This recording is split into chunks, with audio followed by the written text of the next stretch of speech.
देखो राम जी ने जो काम अधूरा छोड़ा वो भगवान कृष्ण ने पूरा कैसे किया समझ में। अच्छा भाई, हनुमान जी बोले अब हम हार गए, हमें आज्ञा दो अर्जुन जी। अर्जुन देने ही वाले थे आज्ञा, कृष्ण भगवान बोले रोको रोको रोको, अभी नहीं, जब काम आएगा तब इनको आज्ञा। इधर धीरे धीरे महाभारत के युद्ध का समय आ गया, तैयारी होने लगी, सेनाएं नहीं मान रही है। भगवान कृष्ण संधि प्रस्ताव लेकर के भी गए, लेकिन दुर्योधन नहीं माने। भगवान समझ गए अब युद्ध होगा।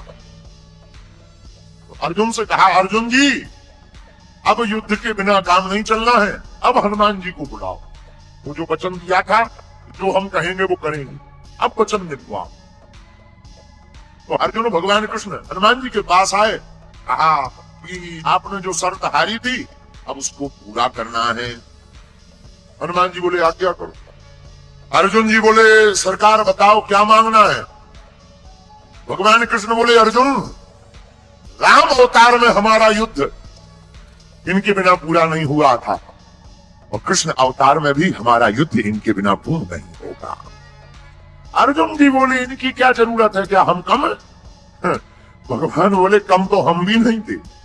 भगवान कृष्ण बोले कम तो हम भी नहीं थे, फिर भी हमें इनकी जरूरत पड़ी।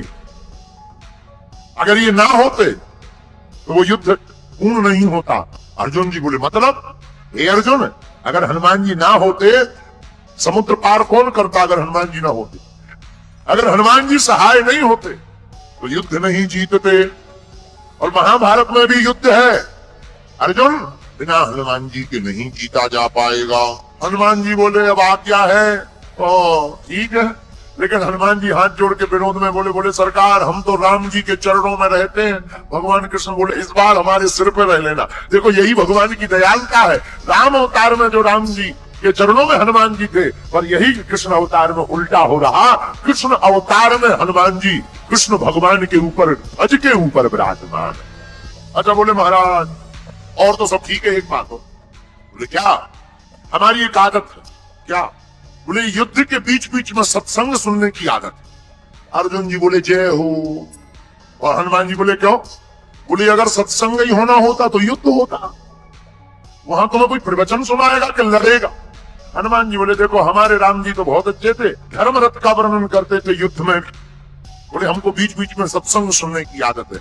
अर्जुन जी बोले अब आप ही निपटो, ये सत्संग मांग रहा है ये महाभारत। तो भगवान कृष्ण बोले कोई बात नहीं, आप हाँ बोलो, हम आपको सत्संग भी सुनाए।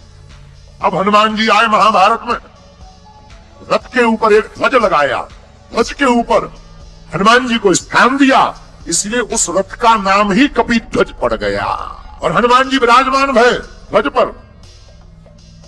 भीष्म महाराज जब अर्जुन के सामने लड़ने के लिए आए, भीष्म पितामह ऐसे बलवान योद्धा जिनके सामने अच्छे अच्छे लोग कांपते थे, महाराज भीष्म पितामह युद्ध करने आए और बाण मारे तो अर्जुन का रथ थोड़ा पीछे हो गए, लेकिन जब अर्जुन बाण मारे तो पीछे दूर गिर जाए।